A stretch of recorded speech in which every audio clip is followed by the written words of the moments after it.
Damos comienzo a esta mesa redonda con una exposición. Les recuerdo a los señores expositores iniciales que tenemos alrededor de 15 minutos para la exposición de cada uno, para dar margen después a la discusión.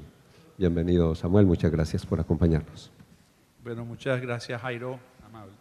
Pues sí, yo presido una organización que se llama Fútbol con Corazón y nos consideramos no una organización de caridad tradicional, sino más una empresa social, y justamente lo que he venido a compartir con ustedes hoy, a plantear, es el emprendimiento social, que para muchos es una nueva esperanza y tiene diferentes nombres, ¿no? Algunos lo llaman el filantrocapitalismo, otras personas le prefieren decirle valor compartido, otros lo llaman capital paciente, otros lo llaman capital de impacto, impact investments, bueno, miles de diferentes versiones, pero de la misma idea, de una nueva forma de ver el desarrollo de organizaciones con o sin ánimo de lucro, pero dentro del marco de un impacto en desarrollo. Y por eso se le ha llamado la nueva esperanza. Y relacionado a esto, le contaré lo que estamos haciendo nosotros desde nuestra organización para promover el emprendimiento en el deporte como una herramienta de inclusión social y de alto impacto. Entonces, tradicionalmente, a nosotros nos han enseñado la solución de mercado. Yo lo llamo el triángulo amoroso del desarrollo, donde el sector privado es el que genera la riqueza, el sector público es el que la redistribuye y el sector social como que llena algunos vacíos. Entonces tenemos como tres tipos de sectores y así estamos organizados como sociedad en la mayoría de las sociedades que utilizamos el sistema de mercado. El problema con este triángulo amoroso del desarrollo es que realmente ha sido poco efectivo en crear sociedades menos desiguales, más incluyentes y en superación de la pobreza y de los altos niveles de desigualdad que tenemos. De paso, comentarles que Colombia hoy en día, y por eso esto es tan relevante, es el cuarto país más desigual del planeta. O sea, solamente hay 3 países en el mundo, que son Zambia, Honduras y Sudáfrica, que registran un nivel de desigualdad medida por ingreso monetario, o sea, coeficiente Gini, superior al colombiano.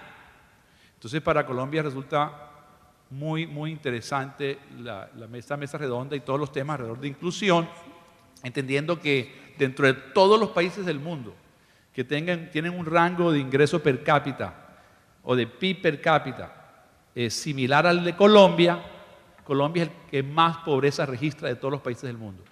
O sea, de los países de renta media alta, no existe un país que registre niveles de pobreza y pobreza extrema mayores que el colombiano, para que lo tengamos claro la importancia de esto.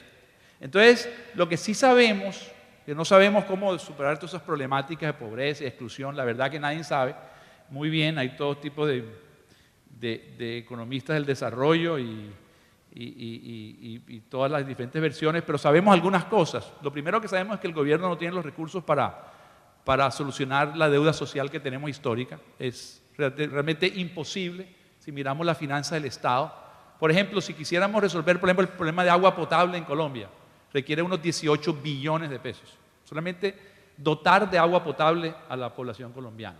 Y no estamos hablando ni siquiera del déficit cualitativo y cuantitativo de vivienda, que son más de 3 millones de viviendas entre los dos, que resultaría, no sé, algo así como otros 15 billones de pesos. O sea, digamos, Colombia no tiene los recursos del Estado para asegurar el goce efectivo de los derechos. Eso no es una opinión, eso es un dato. Lo segundo es que el sector privado no genera todas las oportunidades que se requieren. De ahí los enormes vacíos de desempleo, particularmente como se refería el expositor anterior, en estas edades de 18 a 24 años y en particular en población vulnerable, que no sé si ustedes saben, pero la primera razón de mortalidad, la primera causa de mortalidad entre jóvenes entre 18 y 24 años en Colombia es el homicidio, para que tengamos una idea del tamaño del reto. Entonces el sector privado no genera las oportunidades y el sector social, por lo general asistencialista, no cubre los vacíos y no logra ni sostenibilidad ni logra escala. Entonces la verdad que el modelo que tenemos lo encontramos poco útil a nivel de resultados y entonces se propone una nueva forma de ver esto. Y es que las organizaciones que se creen en el futuro tengan componentes de los tres sectores. Quiere decir, que sean innovadoras, que rindan cuentas, que sean productivas, que sean eficientes como el sector privado, pero al mismo tiempo que respondan a las fallas del mercado como el sector público y que busquen los logros sociales partiendo del conocimiento, la co-creación, la co-ideación, el codiseño, el co-desarrollo desde las comunidades. Entonces, el emprendimiento social no es otra cosa sino responder a las fallas del mercado en forma innovadora, con alto impacto y en organizaciones financieramente viables. Pero sí representa un reto lograrlas. Ahora, yo quiero pasar ya, digamos, después de muy brevemente explicar cómo es el concepto en general, y ustedes todos están muy familiarizados probablemente con esto, es hablar sobre una experiencia específica donde el emprendimiento social está jugando un papel importante para cambiar en forma sostenible, definitiva, las condiciones de vida de la población más vulnerable. En Colombia, ustedes conocen, las escuelas trabajan mediodía, las escuelas públicas. Si los que van a la escuela por la mañana no van por la tarde, y los que van por la tarde no van por la mañana porque la infraestructura escolar es insuficiente. Entonces los jóvenes y los niños tienen mucho tiempo libre, no tienen mentores en los barrios y están expuestos a mucha violencia, inclusive en muchos casos de violencia intrafamiliar, abusos, maltratos, violaciones y todos esos fenómenos sociales que conocemos. Entonces, ¿cuáles son los riesgos de estos jóvenes? Las pandillas, la prostitución, el microtráfico, el embarazo adolescente, el reclutamiento, las drogas, el alcohol, todas las problemáticas que conocemos. Y eso no está muy lejos, eso lo vemos aquí en Cartagena, en la Torre de Reloj por la noche. Ahí ven todos esos fenómenos que se hacen evidentes de los jóvenes que vienen de los barrios aquí, el barrio Laya, el barrio Nelson Mandela, el barrio El Pozón, el barrio Policarpa, Puerta de Hierro, Abro Barato, La Boquilla. O sea, todo lo que nosotros hemos recorrido los barrios de Cartagena, que son bastante diferentes aquí al sector de Boca Grande, y viven en condiciones realmente aberrantes de vida, para decir la verdad, y que es vergonzoso, pues eso es a lo que están expuestos estos jóvenes y estos niños. Entonces a nosotros se nos ocurrió una idea, basado en ideas de otros, de buscar una solución del uso del tiempo libre, pero el uso productivo del tiempo libre. Ahora, ¿qué mejor que el deporte? Y en este caso, ¿qué mejor que el fútbol? El fútbol tiene dos cosas muy importantes. Lo primero es que convoca. A todo el mundo le gusta jugar de eso. A la gente le fascina el fútbol, sobre todo hoy en día en Colombia, donde el país, en términos del rendimiento deportivo de los equipos de fútbol, los jugadores de fútbol en el mundo, ha sido mucho más popular que nunca antes en la historia. Y además el fútbol, además de que convoca, tiene un potencial pedagógico muy grande, que ya ustedes aquí hablaron sobre eso el día de ayer. Entonces, lo que hacemos en Fútbol con Corazón, FCC, y para aprender un poquito más, el sitio web es www.fcc.football. Y en FCC lo que nosotros trabajamos 14 habilidades para la vida.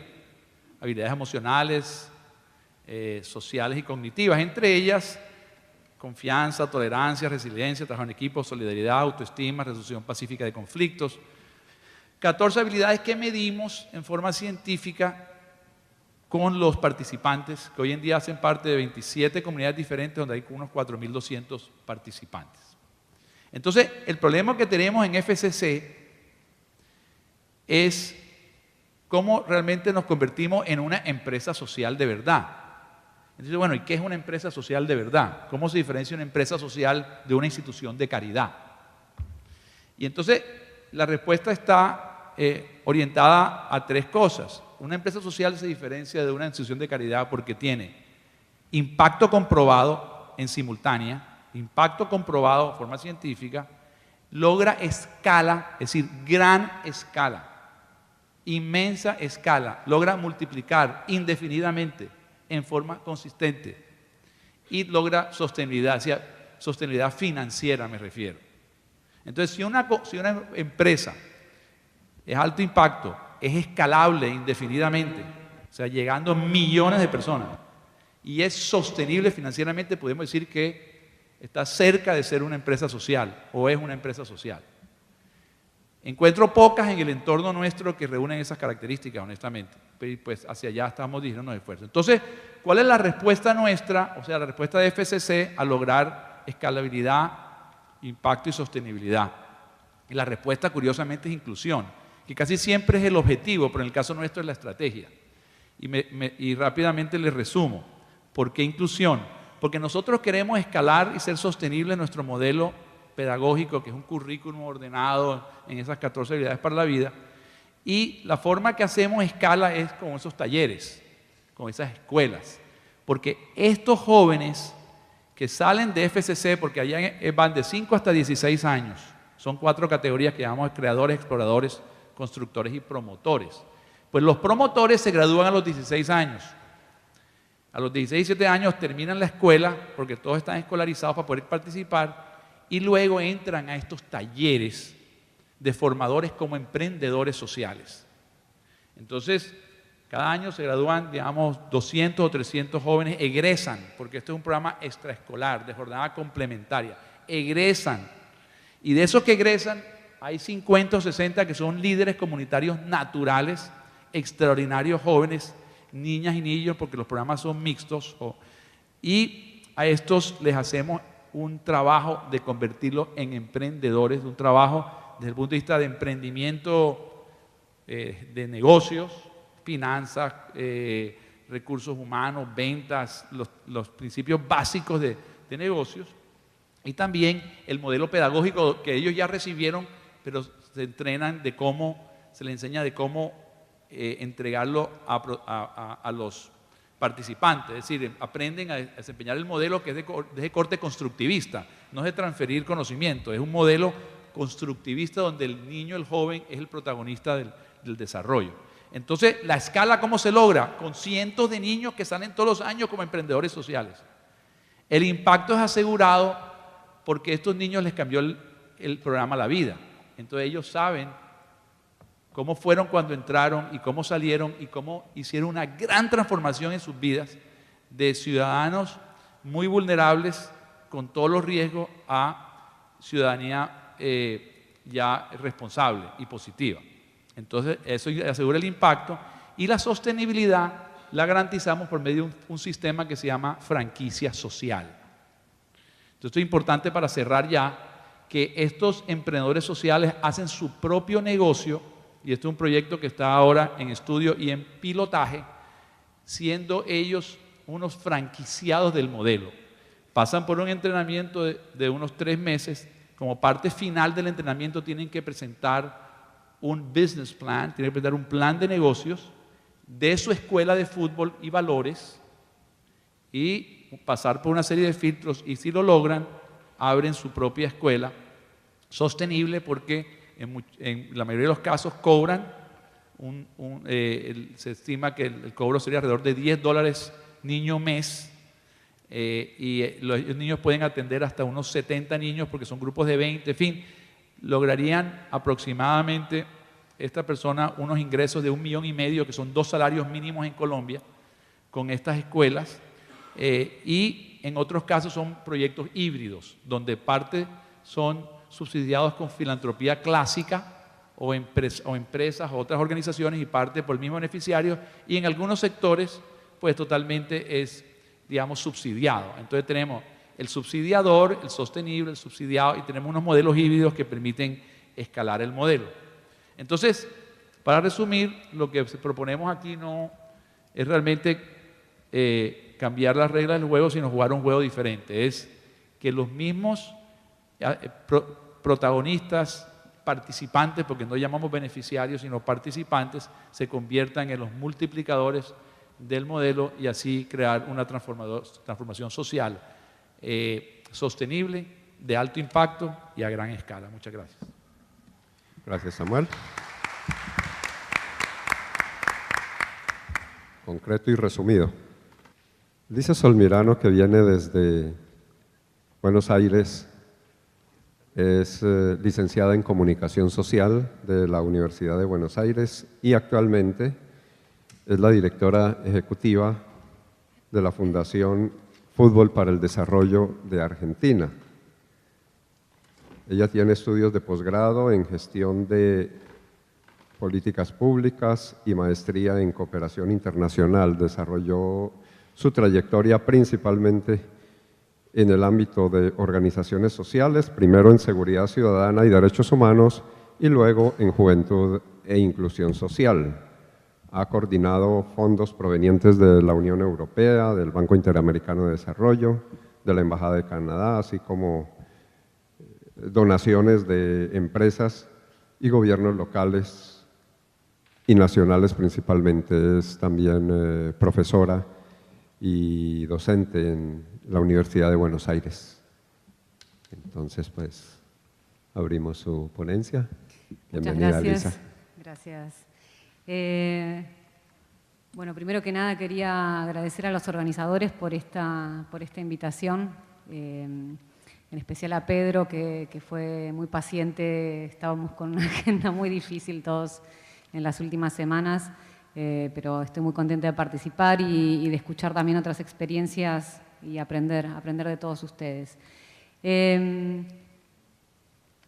Quería, sin extenderme mucho, contar un poquito inicialmente qué es la Fundación FUDE, que sus siglas significan Fútbol para el Desarrollo, y como las palabras bien lo dicen, nuestro deporte es el fútbol, no solamente por las razones ya señaladas de su poder de convocatoria, de su capacidad, sino porque además es un factor que está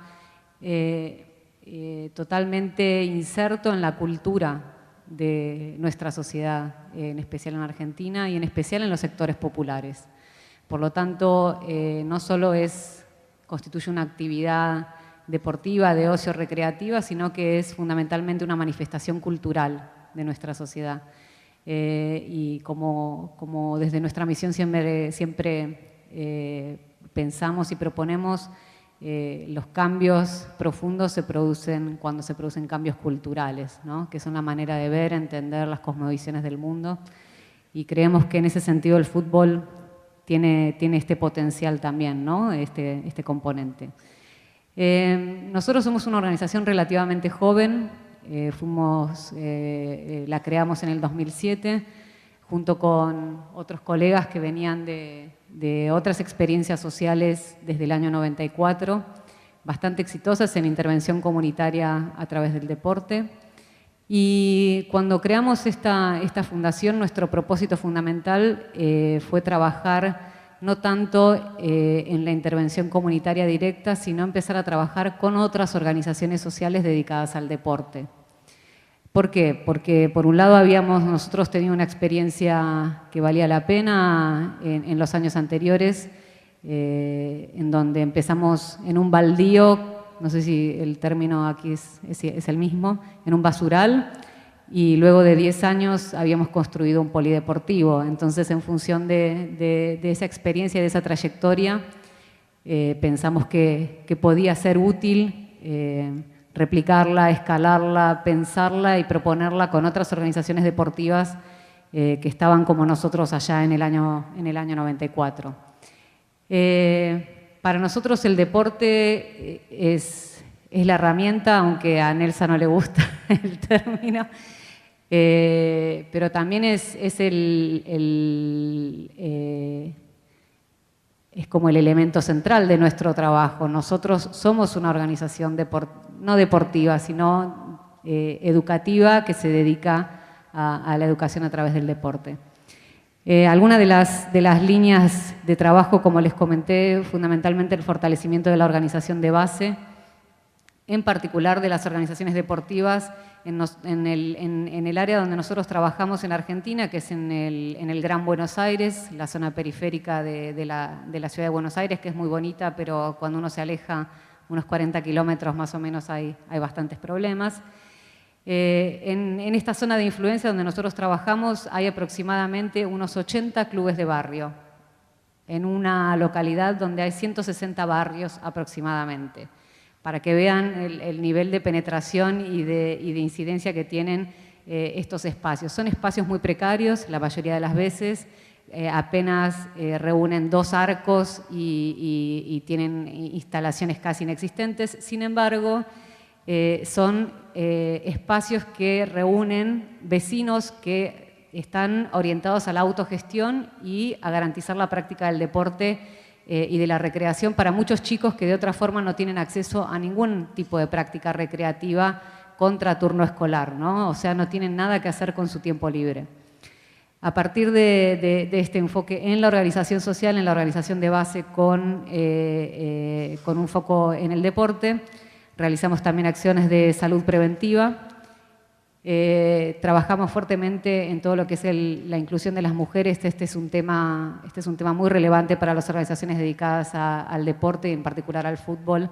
Es un desafío también siempre muy grande integrar a las mujeres, incluirlas, no solamente en la práctica del deporte, sino también en muchas otras áreas que implican organizaciones deportivas, en el gerenciamiento como entrenadoras, como dirigentes de clubes de barrio. Y eso genera todo un movimiento con relación a cómo las mujeres participan de estos espacios de una manera más igualitaria. Cuando nosotros recién llegamos a estas instituciones, la mayoría de las actividades dedicadas a las mujeres eran cocinar los fines de semana para el buffet. Entonces, ¿no? Cómo ir rompiendo con eso, ¿no? Bueno, sí, las mujeres participan, pero las tenemos cocinando, seguimos reproduciendo un poco esta dificultad con relación a la participación genuina e igualitaria.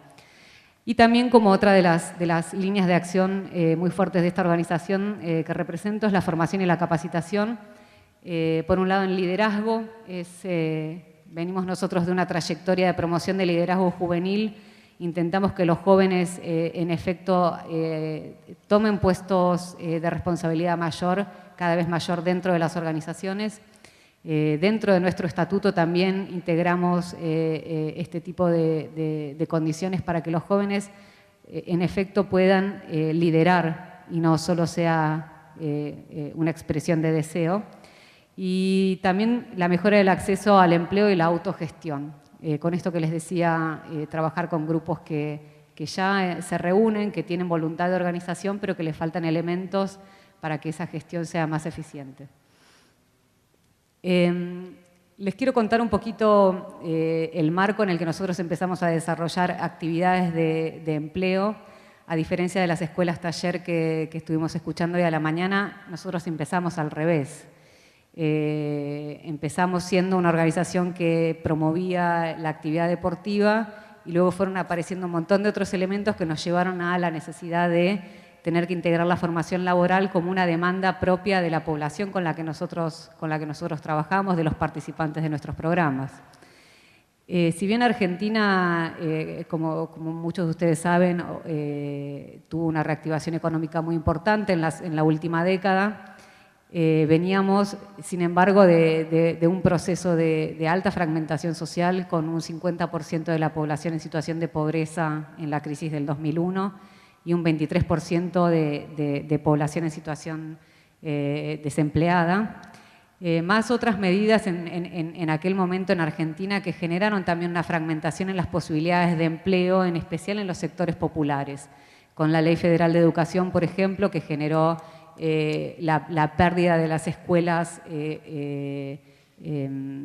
con orientación en oficios y con aquellas escuelas que educan al joven para que pueda tener una salida laboral inmediata luego de la escuela secundaria en los casos en los que no tienen posibilidades de acceso a educación terciaria o universitaria. En el área donde nosotros trabajamos hay un alto porcentaje de población joven, creo que es una característica de América Latina, no solamente de Argentina, y es una característica de los sectores populares también. Trabajamos en un área con más de 15 años de pobreza estructural y en los últimos años un alto incremento del abandono escolar que se potencia a partir de los 15 años en adelante y que en el segmento de 17 a 18 años es del 54%. O sea que hay un alto porcentaje de jóvenes que no han terminado la secundaria y que ya son jefes de familia. Y esto es importante saberlo. Una de las características, obviamente, a la hora de pensar un programa de empleabilidad o de mejora de la empleabilidad de los jóvenes, es necesario considerar esto, ¿no? Una alta inestabilidad en las trayectorias laborales de los jóvenes, que por periodos combinan trabajo precario, inactividad, autoempleo, cuando eso no funciona, vuelven a la escuela y, digamos, hacen este tipo de trayectorias que se llaman trayectoria yo-yo, que van y vienen por distintos espacios y sin embargo no logran generar una actividad económica sostenible para sus familias, ¿no? Una renta sostenible.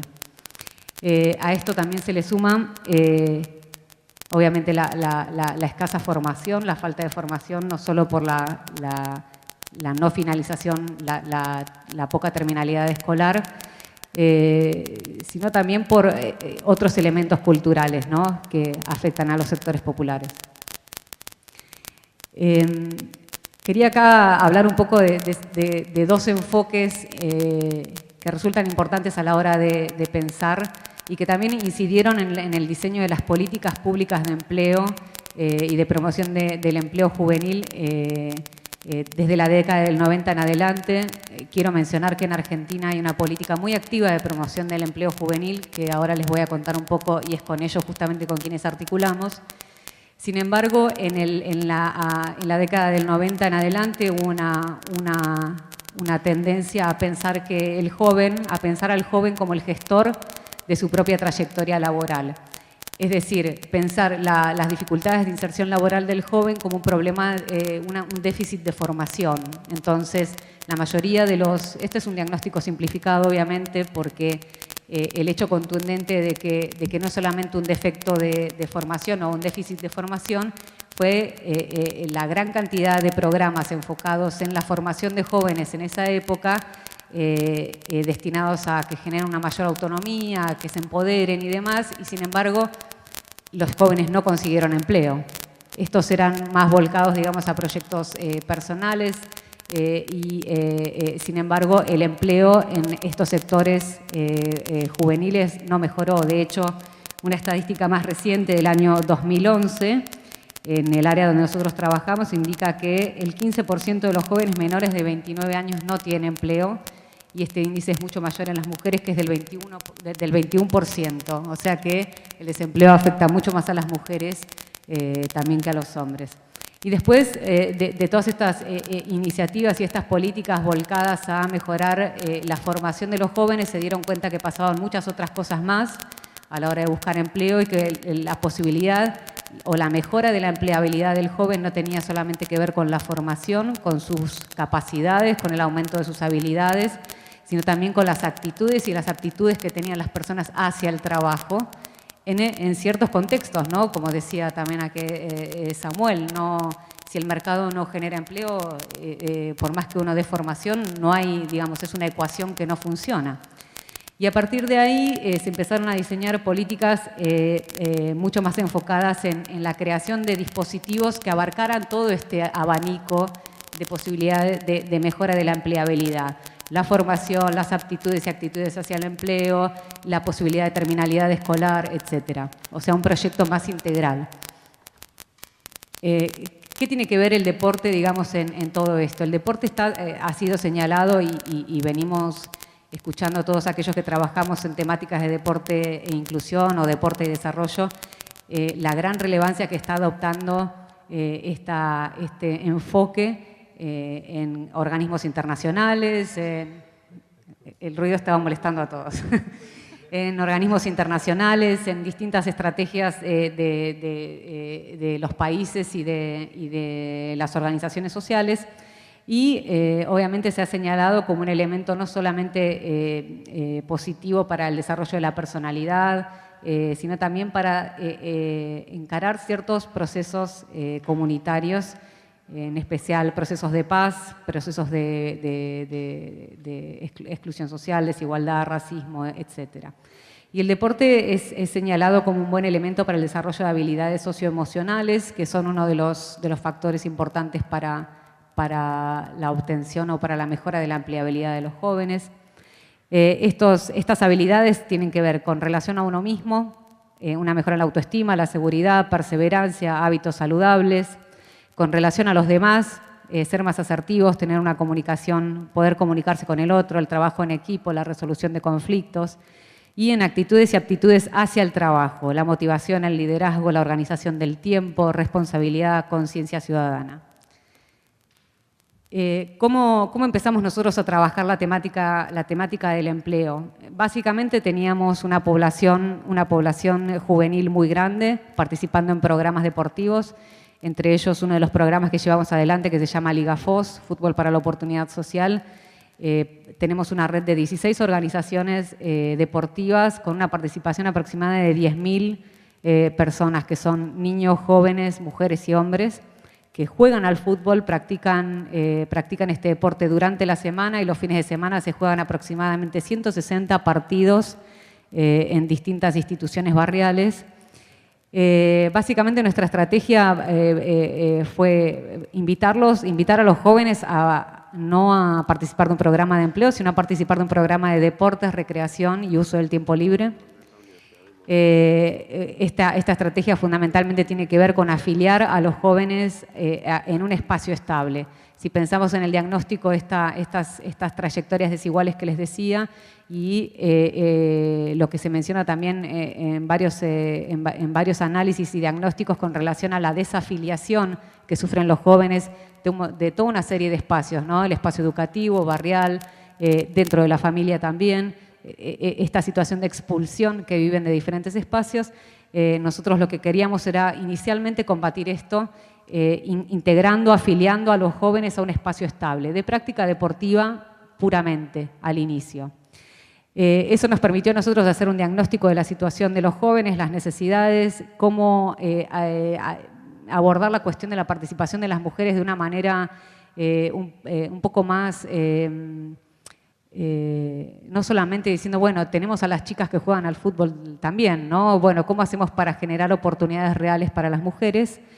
Y a partir de ahí, de la detección de la necesidad de recibir capacitación, antes de hacer capacitaciones de empleo, llevamos adelante muchas otras iniciativas de formación en diferentes temas, prevención de la salud, comunicación, gestión, desarrollo institucional, etcétera. Hay una gran demanda de parte de los jóvenes y hasta los 30 años de formarse, necesitan aprender. Lo que no saben es a dónde ir y qué hacer después con eso. Es básicamente uno de los grandes temas. Y cuando empezamos a decidir incursionar en programas de empleabilidad, lo primero que hicimos, siendo una organización que no tiene expertise en generación de empleo, no somos expertos en eso, como puede ser el caso de Aganar u otros programas, lo que fuimos a buscar fueron alianzas con instituciones educativas, sindicatos y muchas otras organizaciones que actualmente en Argentina llevan adelante programas de empleabilidad con mucho éxito. Y de qué manera nosotros podíamos, a partir de tener la población ociosa, por decirlo entre comillas, tener la población demandante de formación, cómo hacemos para integrar esta estrategia. Les digo que transitamos varios procesos. Hace 2 años, por ejemplo, empezamos primero haciendo una capacitación de DJ y realización de video. Dijimos, estos 2 temas les van a encantar a los jóvenes, la música y todo lo que tenga que ver con la imagen y demás. Va a ser un gol de media cancha, van a participar todos y les va a encantar. Participaron, ciertamente eso lo hicimos aliados con un sindicato en Buenos Aires. Ellos nos proveían los capacitadores y los materiales, nosotros apoyábamos, digamos, con la convocatoria, con la selección de los jóvenes, inscripciones, seguimiento, etcétera, etcétera.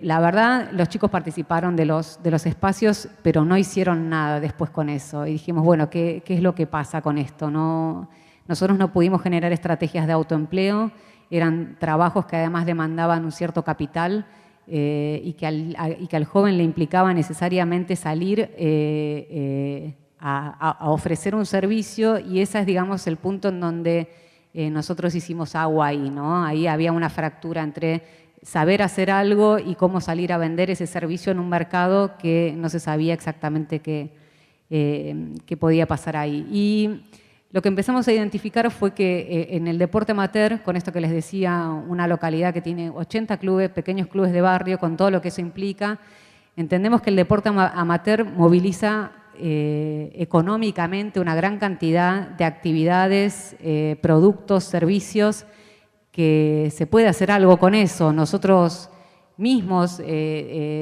teniendo este programa que les comenté inicialmente, jugando 160 partidos por fines de semana, teníamos una cantidad de personas contratadas para hacer arbitraje y que no siempre nos funcionaba bien, por ejemplo. Dijimos, ¿por qué nosotros no ofrecemos esta formación y también ofrecemos la posibilidad de dar empleo? Porque nosotros somos demandantes también de este servicio. De ese servicio y otros que identificamos, por ejemplo, todas las instituciones, por más que no tengan ni un peso, quieren que su chico juegue con la camiseta del club. No tienen plata sus padres, no tienen cómo invertir, pero es importante que el chico vaya a jugar a la pelota, vaya el fin de semana a la cancha con la camiseta del club. Y todo esto, en general, es posible generar industrias, actividades productivas en torno al deporte amateur que nosotros en su momento no teníamos claramente identificados, aún siendo nosotros mismos una organización que demandaba servicios. Y es así como hicimos una alianza con el Ministerio de Trabajo de la Nación. Ellos tienen este programa que se llama de formación continua. Es un programa en donde el Ministerio de Trabajo lo que provee son los recursos y lo que nosotros ofrecimos fue los capacitadores y el tipo de formación. El Ministerio ya tiene... Nosotros no queríamos volver al tipo de formación en oficios, carpintería, albañilería y demás, porque sabemos que la población con la que nosotros trabajamos, que se dedica básicamente al deporte, va a tener siempre mucho más interés en actividades vinculadas al deporte que en otro tipo de actividades, a menos que sus padres tengan una pequeña actividad en ese tipo de rubros, es muy difícil. Y en alianza con el Ministerio de Trabajo se desarrollaron 3 líneas de acción. Voy a apurarme para no quitarle el tiempo a mis compañeros. Competencias para la empleabilidad, que tiene que ver con esta cuestión de aptitudes y actitudes hacia el trabajo. Formación y orientación laboral, estos son los cursos propiamente dichos. Y entrenamiento para el trabajo, que tiene que ver con la realización de prácticas en instituciones por parte de los jóvenes. Algunos de los resultados. Esta alianza con el Ministerio de Trabajo la llevamos adelante desde mediados del año pasado. Hasta ahora hicimos la formación de 250 jóvenes entre 18 a 30 años en arbitraje.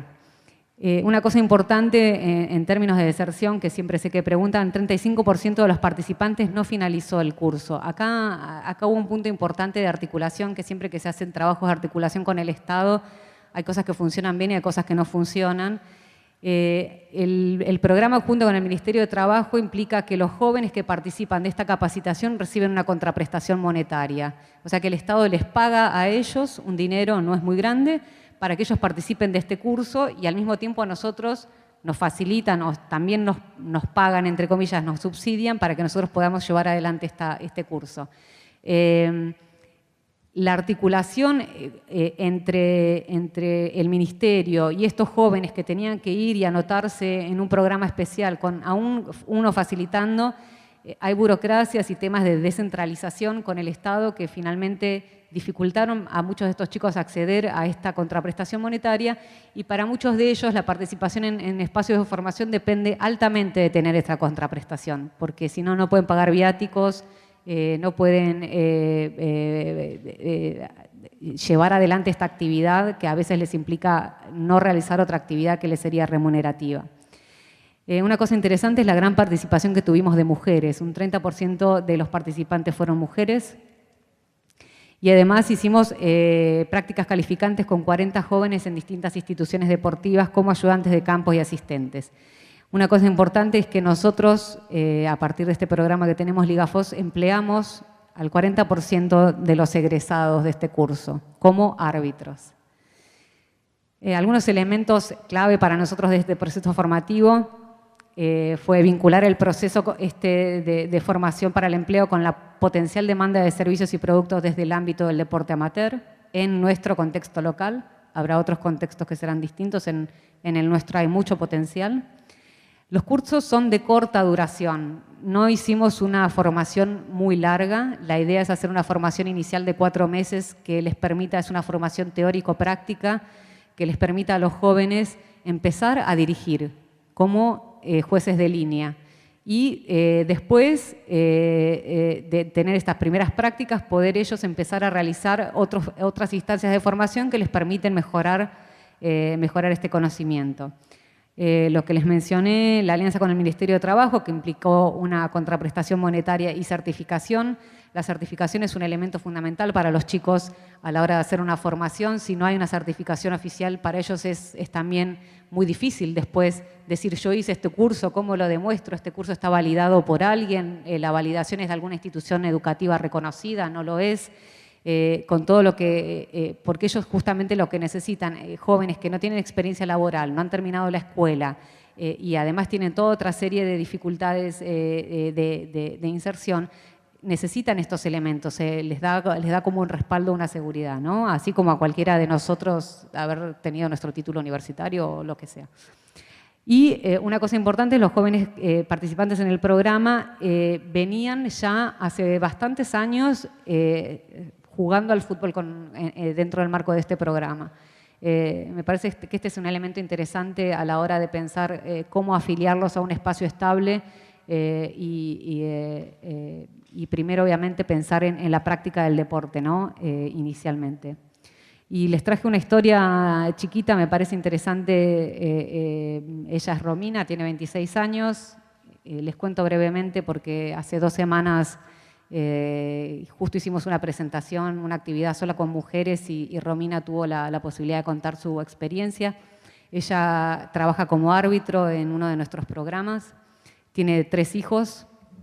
En la semana se ocupa de sus hijos, hace las tareas de ama de casa. Ella contaba que no le gustaba el fútbol, nunca estuvo muy interesada en el fútbol, pero su actual compañero, su actual pareja, que no es el padre de sus hijos, trabajaba como árbitro también con nosotros en Liga FOS. Ella lo empezó a acompañar a la cancha los fines de semana y empezó a ver que el arbitraje podía ser una alternativa laboral para ella también. Cuando nosotros abrimos los cursos de árbitro se anotó y empezó a trabajar el año pasado como juez de línea en las categorías más chicas de fútbol infantil. Nosotros también en el proceso de formación de árbitros lo que inculcamos fuertemente o lo que intentamos fuertemente es también hacer una formación con una perspectiva de derecho, que el árbitro también tenga algunos elementos educativos. Entendemos que a un niño de 6, 7, 8 años sacarle una tarjeta roja en un partido de fútbol no tiene ningún sentido porque el chico no entiende y eso no educa tampoco, ¿no? Y bueno, trabajamos desde esta perspectiva también. A inicios del 2015 participó ella el año pasado de una segunda etapa de capacitación y ahora actúa como juez principal en partidos también de jóvenes e incluso adultos.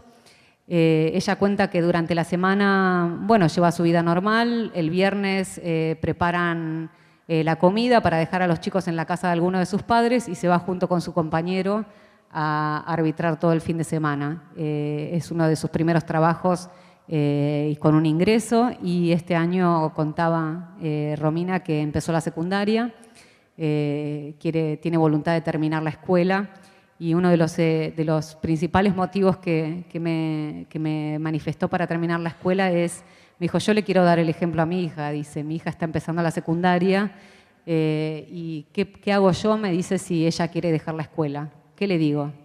Digo, si yo también dejé la escuela, es como decir, ¿con qué derecho yo le puedo decir que no haga algo que yo hice, digamos, ¿no? Y dice, yo quiero terminar la escuela para demostrarle que se puede y que se puede llevar adelante un proyecto de vida diferente. Romina lo traigo a colación porque es una mujer y porque me parece que no todas las actividades deportivas dejan de lado a las mujeres. Es un espacio difícil también de trabajo, pero bueno, es posible, es realizable.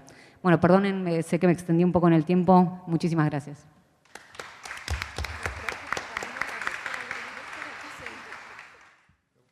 Nadia Moreno trabaja como oficial de deportes para el desarrollo de este programa, que utiliza el fútbol y otros deportes para ayudar a que la juventud, especialmente jóvenes entre los 16 y los 24 años de edad en Latinoamérica y en el Caribe puedan encontrar empleo, puedan aprender habilidades empresariales o ingresar al sistema de educación formal.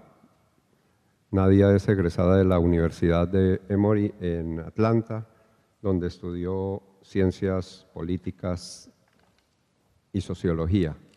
Actualmente está adelantando maestría en Barcelona, relacionada con la coexistencia social y resolución de conflictos. Nadia, adelante. Listo, muchas gracias, Jairo. Gracias a todos. ¿Acercas un poco el micrófono, por favor? Gracias a todos los coordinadores del evento. Es un honor y un placer estar acá con ustedes. Créanlo o no, yo participé en muchos programas de deporte para desarrollo. Yo aprendí el inglés en un programa que utilizaba el fútbol con familias inmigrantes en Atlanta. Y desde muy chiquita, desde los 8 años, estuve en este tipo de programa. Entonces, para mí es un honor compartir con ustedes y ver que le están poniendo estas ganas y esta energía a este tipo de programa que tiene un impacto muy profundo. Como mencionó Jairo, estoy trabajando con el programa A Ganar. A Ganar es un programa que forma parte de una ONG que tiene base en Washington, que se llama Compañeros de las Américas, que trabaja con muchos proyectos en los Estados Unidos y en Latinoamérica y en el Caribe. ¿Cuál es el propósito del programa A Ganar? A Ganar tiene 3 puntos claves, ¿verdad? 3 objetivos. Queremos que jóvenes regresen a la escuela formal, comiencen su propio negocio o encuentren un trabajo, ¿verdad? Ese es el propósito y el objetivo de este programa.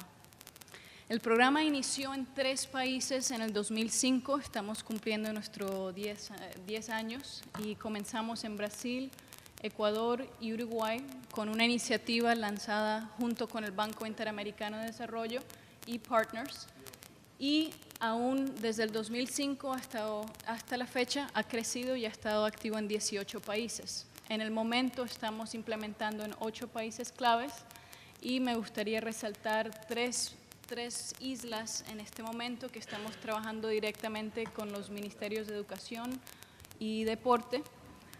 Sé que hay muchas personas que me han hecho la consulta de unos países en específicos, entonces no, por temas de tiempo no quiero entrar a cada país, pero si se dan cuenta tenemos 2 donantes principales, el Banco Interamericano, el BID, a través del Fondo Multilateral de Inversiones, FOMIN, y USAID, ¿verdad? Que es la parte del gobierno de Estados Unidos para apoyo internacional de desarrollo.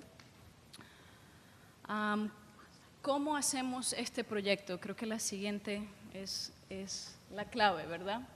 Es una metodología que comienza con la primera fase donde el joven está atraído por el deporte, como hemos hablado muchísimo a profundidad en estas horas, donde el joven participa en unas 100 horas de habilidades para la vida a través de actividades en base en el fútbol, ¿verdad? Entonces no son un partido de 90 minutos con 11 jugadores, son actividades en base al fútbol que se enfocan en 6 habilidades claves, ¿verdad? La comunicación, trabajo en equipo, disciplina, respeto, enfoque en resultados y desarrollo personal. Eso se hace a través de actividades en la cancha y en la aula. Tenemos manuales de estudiantes y manuales de facilitación. Y cuando los jóvenes completan esas 100 horas, luego entran en una capacitación técnica, que es la fase 2 del programa. Esta fase, por decir acá en Colombia, se ha implementado con instituciones como SENA, en Honduras con INTECAP, INFOP, en Guatemala, con organizaciones o estructuras que brindan esta capacitación técnica y pueden darle a los jóvenes un certificado. Luego esta fase dura entre unas 150 horas a 200 horas. Los jóvenes luego entran en una experiencia práctica, una pasantía, ¿verdad? Porque pensamos que el joven ya tiene los valores de la vida, ya recibió una capacitación técnica, lo puede ejercer independientemente en esa práctica. Esta práctica es como de 2 semanas, ¿verdad? Como unas 80 horas. Luego entramos en una etapa de seguimiento donde acompañamos a este joven para ver cuál es el éxito, ¿verdad? Si ya después de completar la práctica logró regresar a la escuela, comenzar su propio negocio o encontró un empleo. A través de estas 3 fases duran entre unos 7 a 9 meses y después de que el joven complete estas fases, es que hacemos como el monitoreo, ¿verdad? A ver dónde está y qué ocurrió. También tenemos dos complementos claves a esta metodología, que es el tema de mentoría y de servicio comunitario. Entonces, a través de estas fases, el joven también está haciendo un servicio comunitario de su escoge, o sea, el grupo en sí decide dónde va a ser el servicio comunitario y tiene un acompañante, un mentor que lo sigue en el transcurso de este programa. Aquí está un poco más el tema de las horas. Como se pueden dar cuenta, es un programa un poco largo, dura entre mínimo 7 a 9 meses. Entonces, ahí en algunos casos, por ejemplo en Juárez o en México, donde estamos trabajando, tenemos cursos de enfermería que pueden durar hasta 1 año, año y medio, 2 años. Entonces, todo depende de la capacitación técnica. Y el perfil es como muchos de los perfiles que estamos hablando. Estamos trabajando con jóvenes que ni trabajan ni estudian, porque el propósito del programa es para ayudarlos a lograr ese objetivo. Son jóvenes entre 16 a 24 años y en realidad tenemos, bueno, uno que cuenten con el tiempo suficiente para participar en este tipo de programa. En las entrevistas que hacemos esa pregunta clave, como ya se dan cuenta, dura entre 7 a 9 meses. Y también que estén abiertos a la idea de participar en un programa que utiliza deporte. ¿Cuál ha sido el impacto de este programa? Este programa, ya saben, lleva 10 años en existencia. Tenemos un porcentaje de 70% de los jóvenes que se han graduado del programa. De esos 70%, un 74% ha logrado el objetivo, que son las 3 cositas que sigo mencionando. Han logrado o regresar a la escuela, comenzar su propio negocio o encontrar un empleo dentro del primer año de completar el programa. Y ya vamos, creo que el número más actualizado que vi en estos días para un informe, ya casi 15,000 jóvenes, creo que vamos por 14,700 algo, jóvenes que han participado en el programa desde el 2005. Como mencionó Lisa y Sami, en realidad este programa trabaja muy de cerca con empresas y el sector privado y también el tema de capacitaciones técnicas, ¿verdad? Porque es parte de las fases. Entonces hemos trabajado, creo que el número también más actualizado es como unas 400, 300 empresas, algunas de nivel nacional, algunas muy locales, pero estas empresas sirven como parte de la alianza a ganar porque le están dando la práctica a estos jóvenes y también le están abriendo las puertas, ¿verdad?, para oportunidades laborales. Y tenemos más de 700 diferentes organizaciones que han estado involucradas en el programa, quizás no de implementación o ejecución directa, pero a través de que brindan servicios de mentorías, dan patrocinios, apoyos. Entonces tenemos una alianza muy fuerte con gobiernos locales, como les mencioné al inicio, y quisiera resaltar, bueno, 2 islas en específico. En Barbados estamos trabajando muy de cerca con el Ministerio de Educación, que está apoyando el programa, y este programa ahorita es no mandatorio, pero forma parte de una iniciativa para el sistema escolar en Barbados, donde jóvenes que están retrasados algunos años escolares tienen que pasar por este programa, que es una idea muy, muy interesante y es una de las diferentes maneras que manejamos este proyecto. Entonces, no sé si hay preguntas o eso es al final, pero eso es todo por el momento. Muchas gracias.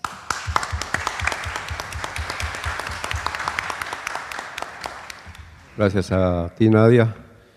A propósito de Ángela María, es la coordinadora del Programa Nacional de Escuelas Taller de Colombia, Herramientas de Paz, en la Dirección del Patrimonio del Ministerio de Cultura. Ella es arquitecta, egresada de la Universidad Javeriana de Bogotá, con especialización en gerencia social y en cooperación internacional.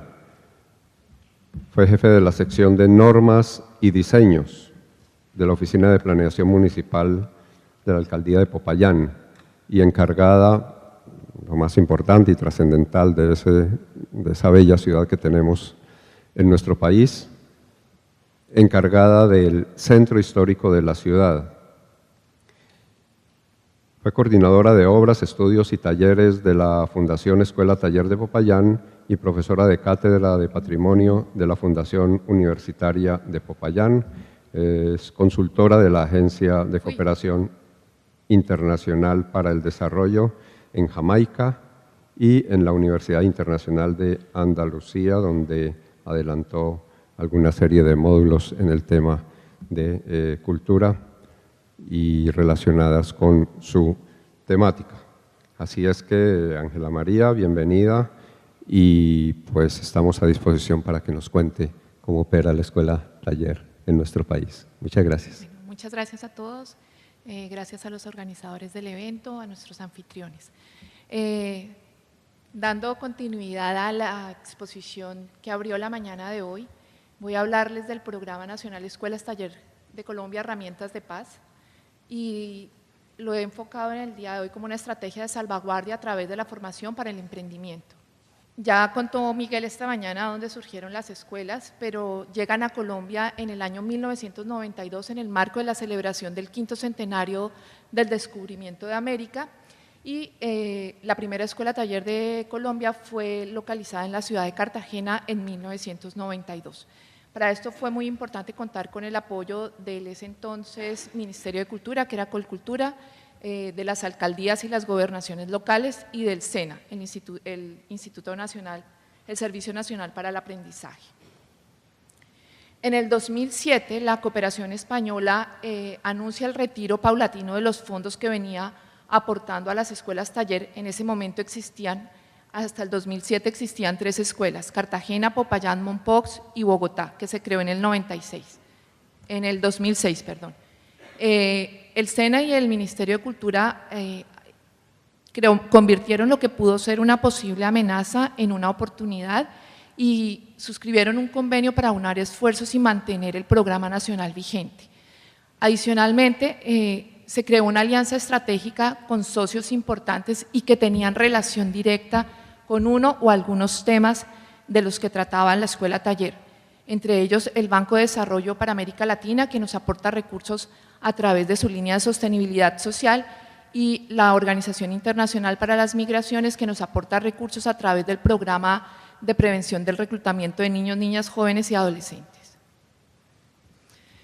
El programa nacional se basa en 3 líneas específicas: el reconocimiento y el respeto por las diferencias culturales, busca fortalecer las capacidades locales y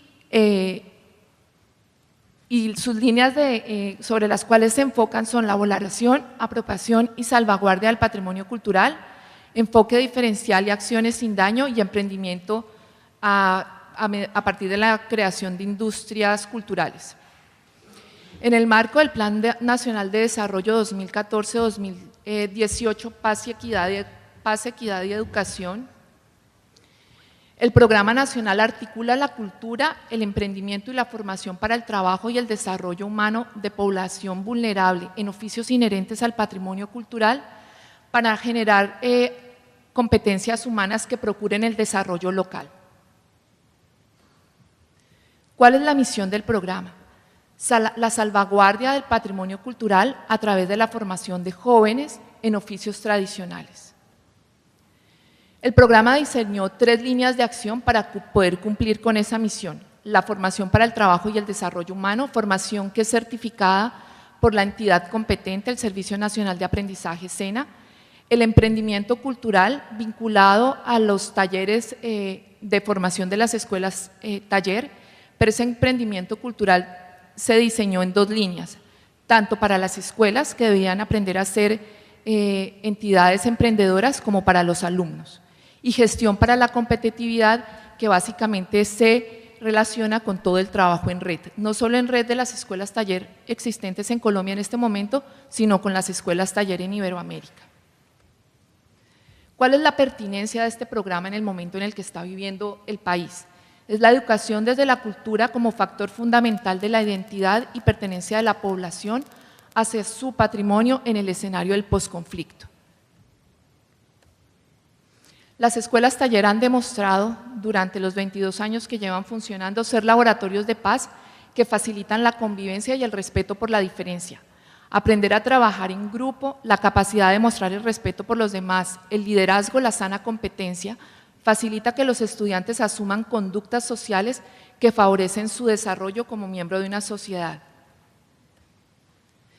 El tema de la formación es sello fundamental de una escuela taller, el aprender haciendo, respetando siempre la equidad de género, pero adicionalmente a eso, las escuelas taller se caracterizan por tener una formación integral.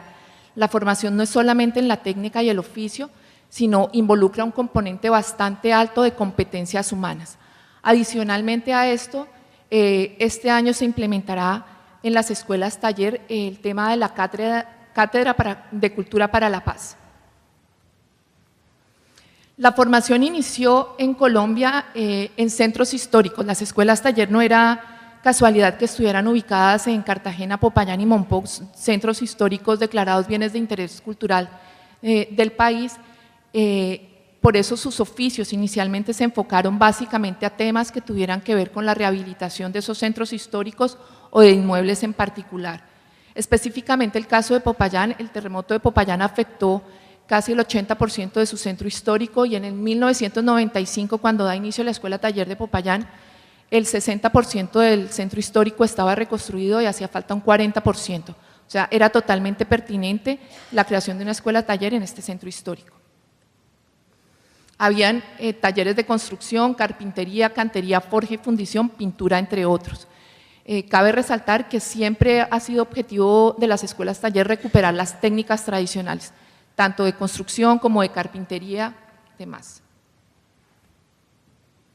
Cuando da inicio el programa nacional, empieza a buscarse un enfoque un poco más incluyente también a partir de los oficios y abrimos el ámbito al patrimonio inmaterial, entendiendo que el patrimonio inmaterial está inmerso en el patrimonio material, el contenedor y el contenido. Y es así cuando empezamos a fomentar en las escuelas taller de Colombia otro tipo de oficios. Podemos hablar de la construcción y el mantenimiento de instrumentos musicales, que es un taller fuerte en la Escuela Taller de Buenaventura, que es uno de los municipios, parte de una manifestación incluida en la lista de Patrimonio Mundial, músicas de marimba, cantos tradicionales del Pacífico Sur colombiano. Y otro tipo de oficios como la recuperación del tejido de la mochila guane en la Escuela Taller de Barichara, por ejemplo. Pero hubo una coyuntura muy especial en el Ministerio de Cultura y fue el lanzamiento de la política de fomento y salvaguardia para la alimentación y las cocinas tradicionales, que es implementada en el año 2013. Las escuelas taller empiezan a ser parte fundamental de esta política porque quedaron insertas en ella como una estrategia de formación de la misma. El proceso de formación de cocina tradicional creo que vale la pena resaltarlo porque es un tema completamente inmaterial, pero que ha sido construido desde los mismos alumnos. Iniciamos con un proceso de investigación donde los alumnos tuvieron que empezar a recolectar todas sus recetas, todas sus tradiciones culinarias a partir de la tradición oral, de la transmisión de sus mamás o de sus abuelas sobre las recetas que estaban en riesgo o muchas de ellas ya habían desaparecido. A partir de las investigaciones, de la investigación se pasó a la producción de la receta, de cada una de estas recetas en las escuelas taller, para pasar a un proceso de visibilización de este proceso y hace un año lanzamos una colección de recetarios de escuelas taller. Es muy importante poder visibilizar los procesos que se hacen. Adicionalmente a eso, realizamos en las 8 escuelas taller que existen encuentros regionales de cocina para poder hacer partícipes también a la comunidad de los procesos que se llevan de formación en la escuela y generar así apropiación social desde la comunidad hacia estas instituciones. ¿Qué es importante en el modelo de escuela-taller? El modelo de escuela-taller puede replicarse en otros municipios cerca de las cabeceras capitales con talleres de formación cortos. En este caso tuvimos talleres de formación en cocina tradicional desde Cartagena, en San Basilio de Palenque, en Mompox tuvimos en San Zenón, Ciénaga de Oro, San Martín de la Loba, Simití, Santa Rosa del Sur y Montería. En Popayán tuvimos talleres en Timbiquí, Guapi, Buga y Santander de Quilichao. Las escuelas taller ya han iniciado procesos de creación de emprendimientos y la mayoría de ellos tienen funcionando en este momento dentro de sus instalaciones sus propios restaurantes que son operados por exalumnos de la escuela y donde los alumnos en formación pueden hacer sus prácticas. A la fecha tenemos 19.600 jóvenes formados. En este momento tenemos 845 jóvenes en formación. Tenemos un porcentaje del 38.6% mujeres, una inserción laboral del 81% en el oficio aprendido y el 16% en otro oficio. Tenemos un 52.67% de los 845 jóvenes que están en formación, son hombres en este momento, y un 47.33%. Nosotros definitivamente le apuntamos a la estrategia de equidad de género. En el caso de la inserción laboral, quiero poner de ejemplo a Joaquín, que nos acompaña el día de hoy. Joaquín es exalumno de la Escuela Taller de Cartagena, tuvo la oportunidad de ser partícipe en la construcción o restauración de este edificio y ahora trabaja en servicios técnicos e informáticos aquí en el centro de formación. O sea, nosotros tenemos un muy buen índice de inserción laboral, no siempre en el oficio aprendido, pero sí dentro del mercado laboral. Cuando hablo de inserción laboral no hablo directamente de que la persona consiga empleo. Muchos de nuestros exalumnos han generado su propio empleo. Dentro de la capacitación, dentro del proceso de formación, el emprendimiento y el tema de capacitación en emprendimiento es importante, es parte fundamental, y los jóvenes empiezan a construir los planes de negocio de sus oficios en el momento en el que ingresan a la escuela taller. Los rangos, los indicadores, tenemos en este momento un 2% de jóvenes están en primaria, el 41% en noveno grado y el 57% en bachillerato. De los 16 a los 18 años tenemos un 34.43%, de los 19 a los 21 años 28.16%, de los 21 a los 24 15.85%, y hemos ampliado el espectro por la necesidad y la situación por la que estamos atravesando, y tenemos un 21.56% de alumnos de la escuela que son mayores de 24 años. Como lo hablaba Miguel, las escuelas están dirigidas a población altamente vulnerables. En este momento tenemos un 78% de los jóvenes que estaban en estrato 1, que es el estrato más bajo en Colombia, y el 23% en el estrato 2. De este porcentaje de jóvenes, el 21% provienen del campo. Tenemos personas que han tenido que migrar de sus territorios por el tema de la violencia, desafortunadamente, y un 15% son desplazados. El 79% provienen del casco urbano. La cartografía actual de las escuelas taller, en el 2007 habían 4 escuelas taller que eran financiadas en un 80% por la cooperación española: Cartagena, Popayán, Mompox y Bogotá. En el 2008 se crearon 2 escuelas taller con iniciativas de cooperación internacional diferente, que fueron Barichara y Salamina. La una de la Comunidad de Madrid apoyó su creación y Salamina fue apoyada por Fundacolombia. En el 2009 se crea la primera escuela taller, que nace de una iniciativa del Ministerio de Cultura y una entidad local, la gobernación local de Boyacá, y se crea la escuela taller de Tunja.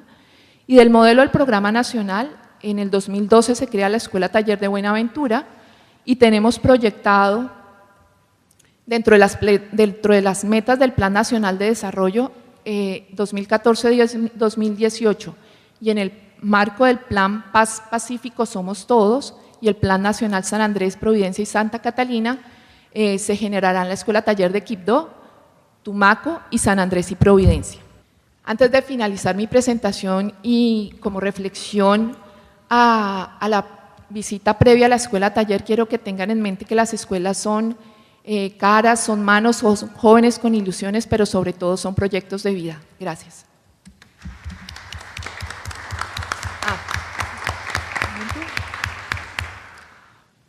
¿Listo? Muchas gracias.